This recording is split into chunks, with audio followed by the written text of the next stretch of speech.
ನಮಸ್ಕಾರ ಸ್ನೇಹಿತರೆ, ಇಲ್ಲಿ ನಾವು ನೋಡ್ತಾ ಇರೋದು ನೈಜೀರಿಯನ್ ಪ್ಲೇ. ಬರೆದವರು ಹೋಲ್ ಸೋಯಿಂಕಾ.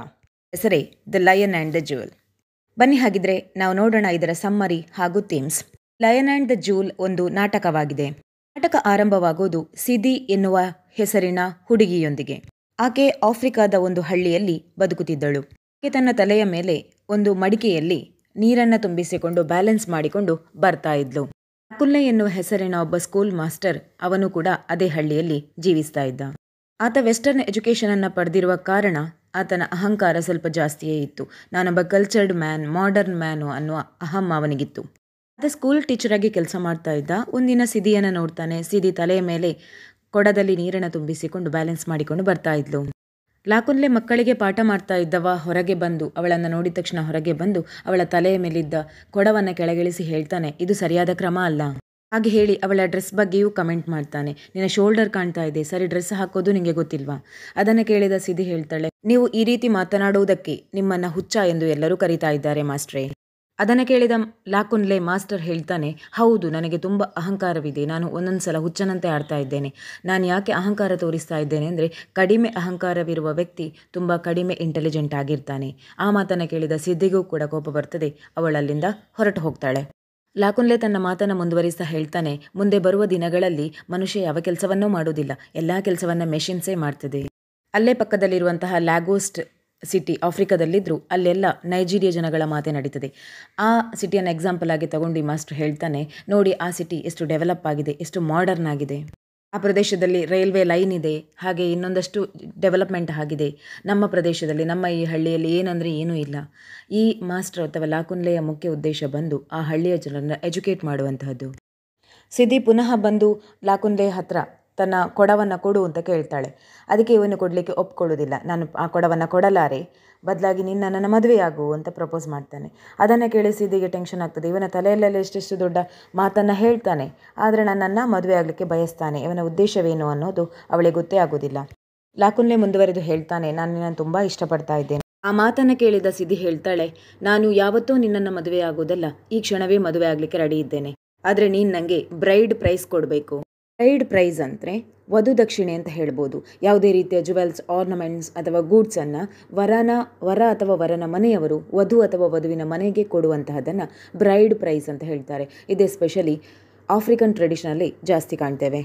ಸಿದಿ ಯಾವಾಗ ಬ್ರೈಡ್ ಪ್ರೈಸ್ ಕೇಳ್ತಾಳೆ, ಆಗ ಲಾಕುನ್ಲೆ ಹೇಳ್ತಾನೆ, ನಾನು ನಿನ್ನನ್ನು ಮದುವೆ ಆಗ್ತೇನೆ. ಹೇಗೆ ಮದುವೆ ಆಗ್ತಾನೆ ಅಂದರೆ, ಇಡೀ ಊರೇ ಸಂಭ್ರಮ ಪಡಬೇಕು, ಇಡೀ ಊರೇ ಆಶ್ಚರ್ಯದಿಂದ ನಮ್ಮ ಮದುವೆಯನ್ನು ನೋಡಬೇಕು.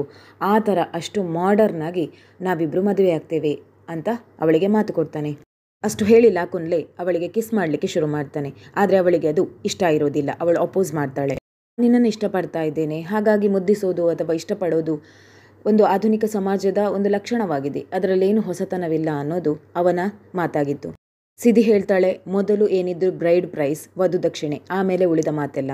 ಹಳ್ಳಿಯಲ್ಲಿ ಕೆಲವು ಸ್ಟ್ರೇಂಜರ್ಸ್ ಅಂದರೆ ಅಪರಿಚಿತ ವ್ಯಕ್ತಿಗಳು ಫೋಟೋಶೂಟ್ ಮಾಡ್ತಾ ಇದ್ರು.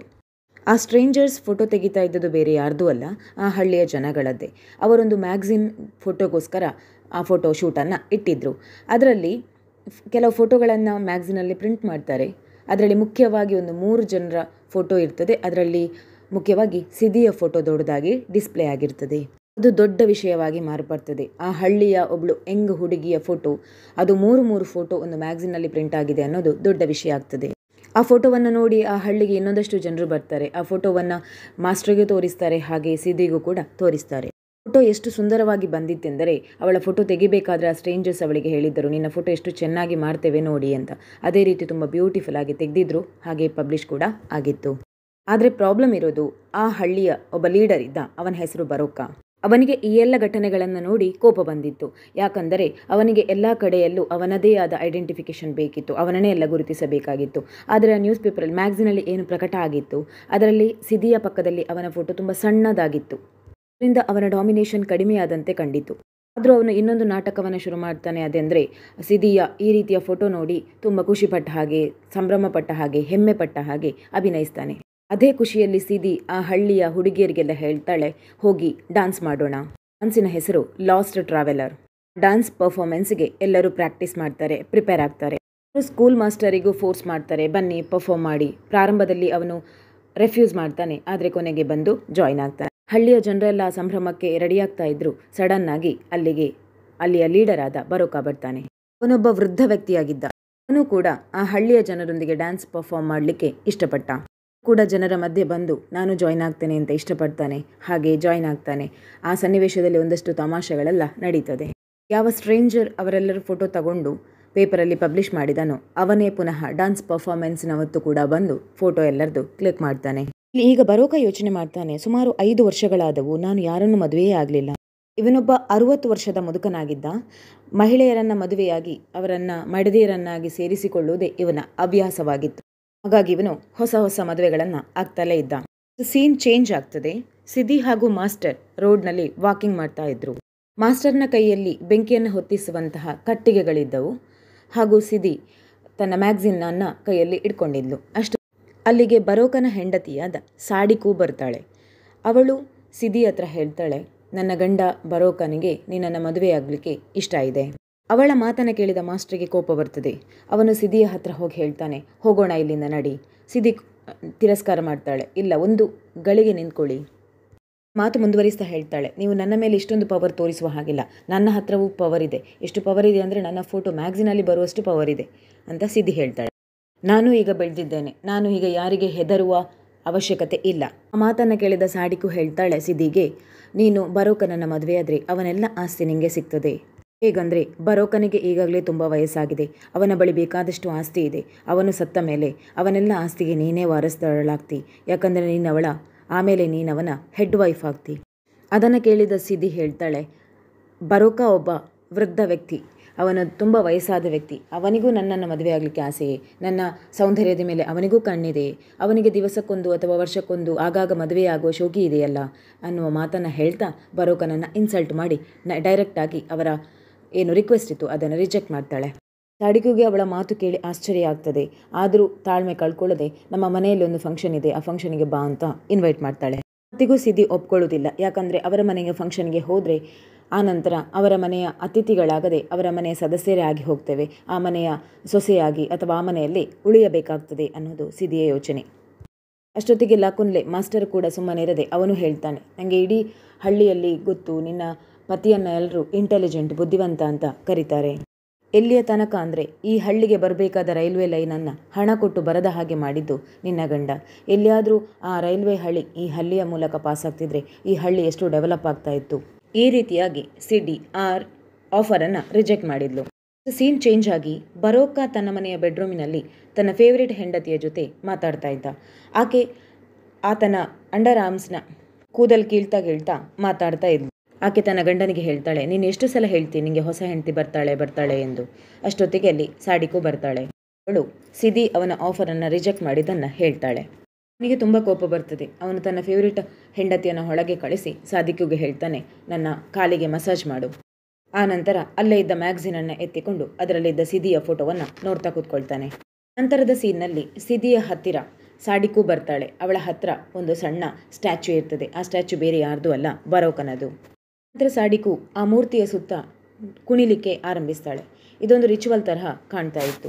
ಆದರೆ ರೈಟರ್ ಇಲ್ಲಿ ಯಾವುದೇ ರಿಚುವಲ್ನ ವಿಷಯವನ್ನು ಹೇಳೋದಿಲ್ಲ. ಇದನ್ನು ನೋಡಿದ ಸಿದ್ದಿಗೆ ಆಶ್ಚರ್ಯ ಆಗ್ತದೆ. ಸಿದ್ದಿ ಸಾಡಿಕು ಹತ್ರ ಕೇಳ್ತಾಳೆ, ಏನಾಯಿತು, ಯಾಕೆ ಹೀಗೆ ಮಾಡ್ತಾ ಇದ್ದೀಯಾ? ಸಾಡಿಕು ಸಿದ್ದಿಯ ಕಿವಿಯಲ್ಲಿ ಹೇಳ್ತಾಳೆ, ನನ್ನ ಗಂಡನಿಗೆ ತುಂಬ ಡಿಸಪಾಯಿಂಟ್ ಆಗಿದೆ, ತುಂಬ ನಿರಾಶರಾಗಿದ್ದಾರೆ. ಅದಕ್ಕೆ ಸಿದ್ದಿ, ಹಾಗಿದ್ರೆ ಆಗಿದ್ದೇನು? ನಂತರ ಸಿದ್ದಿ ನೇರವಾಗಿ ಬರೋಕನ ಮನೆಗೆ ಹೋಗ್ತಾಳೆ. ಬರೋಕ ಅಲ್ಲಿ ರಸ್ಲಿಂಗ್ ಮಾಡ್ತಾ ಇರ್ತಾನೆ. ಅವನನ್ನು ನೋಡಿ ಇವಳು ಒಂದು ತಮಾಷೆಯ ಟೋನಲ್ಲಿ ಹೇಳ್ತಾಳೆ, ನೀನು ನನ್ನನ್ನು ಮದುವೆ ಆಗುವ ಆಫರ್ ಇಟ್ಟಿದ್ದೆ, ಬಟ್ ನಾನು ಅದನ್ನು ರಿಜೆಕ್ಟ್ ಮಾಡಿದೆ. ಆ ಮಾತನ್ನು ಹೇಗೆ ಹೇಳ್ತಾ ಇದ್ಲು ಅಂದರೆ ಅಲ್ಲಿ ಏನೂ ನಡೆದೇ ಇಲ್ಲ ಅನ್ನೋ ಹಾಗೆ. ರಸ್ಲಿಂಗನ್ನು ನಿಲ್ಲಿಸಿ ಸಿದ್ದಿಯ ಹತ್ರ ಬಂದು ಮಾತಾಡ್ತಾನೆ. ಈಗ ಸೀನ್ ಚೇಂಜ್ ಆಗುತ್ತೆ. ಮಾರ್ಕೆಟ್ನಲ್ಲಿ ಮಾಸ್ಟರ್ ಸಿದ್ದಿಗೋಸ್ಕರ ಕಾಯ್ತಾ ಇದ್ದ. ಸಿದ್ದಿ ಬರೋಕನ ಮನೆಯಿಂದ ಕೂಗಿಕೊಂಡು ಹೊರಗೆ ಬಂದು ಹೇಳ್ತಾಳೆ, ಬರೋಕ ನನ್ನ ಮೇಲೆ ಬಲಾತ್ಕಾರ ಮಾಡಿದ. ಅದನ್ನು ಕೇಳಿ ಎಲ್ಲರೂ ಅಂದ್ಕೊಳ್ತಾರೆ, ಬರೋಕ ಈ ಪರ್ಪಸ್ಸಿಗೋಸ್ಕರನೇ ತುಂಬ ನಿರಾಶನಾದ ಹಾಗೆ ನಾಟಕ ಮಾಡಿದ್ದ. ಸಿದ್ದಿಯನ್ನು ಬರಿಸುವುದೇ ಅವನ ಉದ್ದೇಶವಾಗಿತ್ತು. ಹಳ್ಳಿಯ ಜನರಿಗೆ ಆ ಘಟನೆ ತುಂಬ ಆಘಾತವನ್ನು ನೀಡಿತ್ತು. ಸನ್ನಿವೇಶದಲ್ಲಿ ಕೂಡ ಮಾಸ್ಟರ್ ಸಿದ್ದಿ ಹತ್ರ ಹೇಳ್ತಾನೆ, ನಾನು ಈಗಲೂ ನಿನ್ನನ್ನು ಮದುವೆ ಆಗಲಿಕ್ಕೆ ತಯಾರಾಗಿದ್ದೇನೆ. ಸಿದ್ದಿ ಅವನ ಮಾತನ್ನು ಕೇಳಿ ಯೋಚನೆ ಮಾಡಲಿಕ್ಕೆ ಆರಂಭಿಸ್ತಾಳೆ. ನಿಮಗೇನನ್ನಿಸ್ತಾ ಇದೆ, ಸಿದ್ದಿ ಅವನನ್ನು ಮದುವೆ ಆಗಬಹುದಾ? ಆದರೆ ಆಶ್ಚರ್ಯಕರವಾಗಿ ಸಿದ್ದಿ ಈ ನಾಟಕದ ಕೊನೆಯಲ್ಲಿ ಮದುವೆ ಆಗ್ತಾಳೆ. ಅದು ಲಾಕುನ್ಲೆಯನ್ನು ಮಾಸ್ಟರನ್ನಲ್ಲ, ಬದಲಾಗಿ ಬರೋಕನನ್ನು. ದೃಶ್ಯದೊಂದಿಗೆ ಈ ನಾಟಕ ಕೊನೆಗೊಳ್ಳುತ್ತದೆ. ಈ ನಾಟಕದಲ್ಲಿ ಮುಖ್ಯವಾಗಿ ಆಫ್ರಿಕನ್ ಕಲ್ಚರ್ನಲ್ಲಿರುವ ಸ್ಟ್ರಾಂಗ್ ಟ್ರೆಡಿಷನ್ಸ್ ಅಥವಾ ಬಿಲೀಫನ್ನು ಎಕ್ಸ್ಪ್ರೆಸ್ ಮಾಡಿದ್ದಾರೆ. ಇಲ್ಲಿ ಮುಖ್ಯವಾಗಿ ನಮಗೆ ಕಾಣುವಂತಹ ಥೀಮ್ ಬಂದು tradition versus modernism. Baroka ಟ್ರೆಡಿಷನನ್ನು represent ಮಾಡಿದರೆ ಮಾಸ್ಟರ್ ಮಾಡರ್ನಿಟಿಯನ್ನು ರೆಪ್ರೆಸೆಂಟ್ ಮಾಡ್ತಾನೆ. ವಿಷಯಗಳ ಮಧ್ಯೆ ಒಂದಷ್ಟು ತಿಕ್ಕಾಟಗಳು ನಡೆದು ಪ್ರೊಟಗಾನಿಸ್ಟ್ ಆದ ಸಿದಿ ಈ ನಾಟಕದ ಕೊನೆಯಲ್ಲಿ ಮಾಡರ್ನಿಸಮನ್ನು ಬಿಟ್ಟು ಟ್ರೆಡಿಷನಲಿಸಮನ್ನೇ ಕೈ ಹಿಡಿತಾಳೆ.